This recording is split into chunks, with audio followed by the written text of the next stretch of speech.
Good evening, folks. Welcome to another episode of Beer Rating with Sean Connors. For regular viewers, last night I actually opened up my beer box, and what that is, it's a beer club, whereby every month they send me a box of beers. It's normally 6 different beers, normally 3 different breweries. How last night was actually 4 different breweries. So this is one of the ones. I think last night I had a strawberry blonde, which was really unique. I wasn't sure what to expect. Pretty well enjoyed it for the most part. This one is another one I don't know what to expect. This one is from Common Good Beer Company. It's a small batch series and 4.5% alcohol.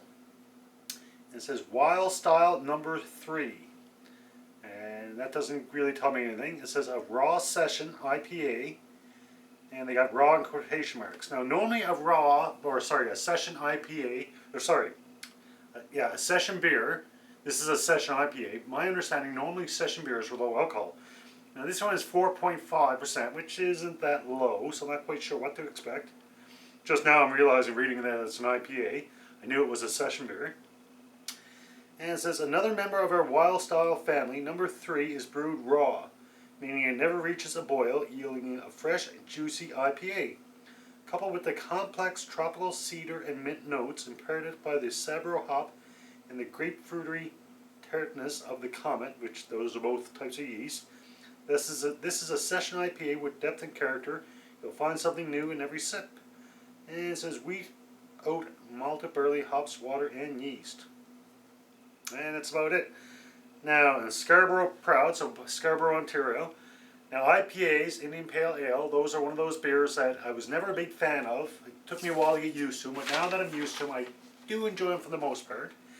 And with the beer club also comes a newsletter. It tells me a little bit about each beer and a little bit about each brewer. It also gives a little bit of did you know facts, which this one is related to IPA, and I've said it myself in my own words, but I'll read what they say here.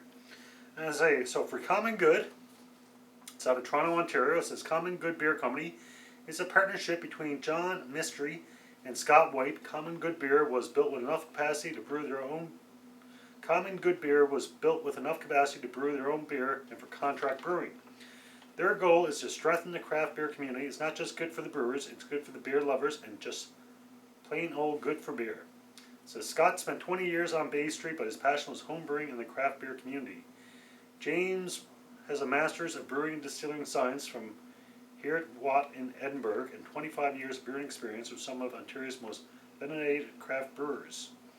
And for the beer itself, it says Wildstyle No.3 is made using a historic brewing method of not heating the beer above boiling point, which results in a juicier and fresher style of IPA with less pronounced malt elements.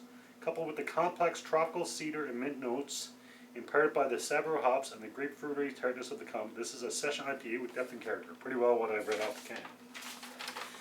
And it said, did you know, just some beer trivia, it said the first 6-pack of beer was produced by the Pabst Brewery in the 1940s. The brewery conducted numerous studies which found 6 cans were the ideal weight for the average housewife to carry home from the store. And another one that says, when British brewers tried to send their pale ales over to India, the brew would go bad during the long ocean voyage. Beer makers began to add extra alcohol and hops to help with the preservation. This inadvertently created a new style of extra bitter, extra powerful beers called IPAs, India Pale Ales. Alright, so I've already given my glass a quick cold water rinse. So a good chance it's going to be hoppy, being an IPA. So expect the bitterness anytime you're going to have an IPA.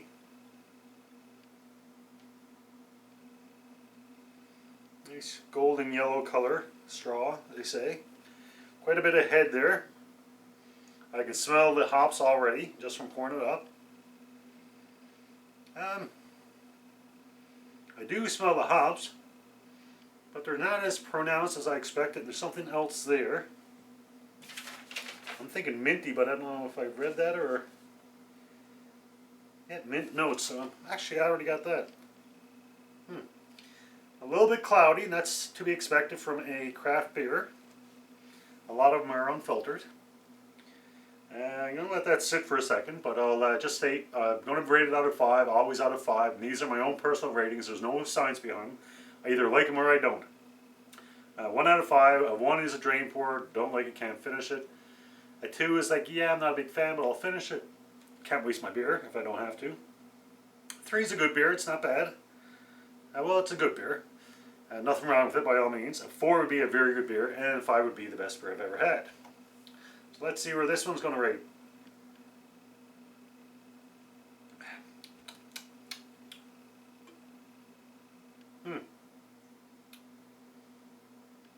For me, I get a taste of grapefruit.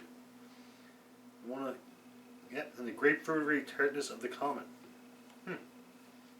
I always find that a lot of times, like I can taste the different elements of it, but I can't really put my finger on what I'm tasting. And I'm actually quite surprised because this time, right away, I noted the mint and grapefruit.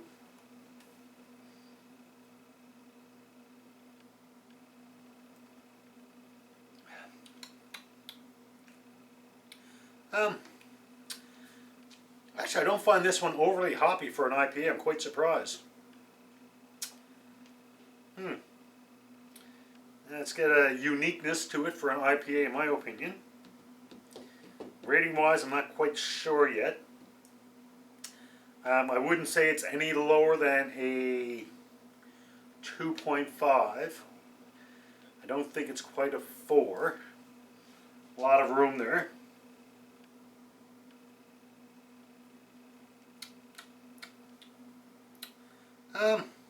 Yeah, this one's not bad at all, actually.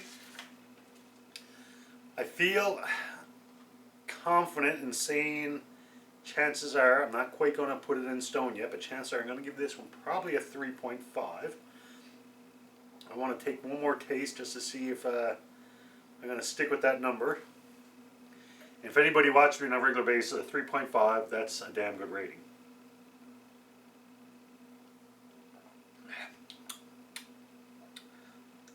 Yeah, I think I'm going to give 3.5. It's pretty easy drinking. I got some unique notes to it. Initially I had the mint and then the grapefruit. I'm not getting the mint so much anymore. I still get a little hint of it, but the grapefruitiness is kind of standing out for me. I'm not a big grapefruit fan, but I do enjoy it type thing. It's not something, it's got to be in my beer, but it's unique, it's different. Yeah, so I think I'm going to stick with the 3.5. So for the Common Good Beer Company's Wildstyle No. 3 Raw Session IPA with Sagbaro and Comet yeasts, 3.5. Hopefully you can join me next couple of days. We'll see what else we got in the box, and we'll go from there. Until next brew, as always, enjoy responsibly. Cheers.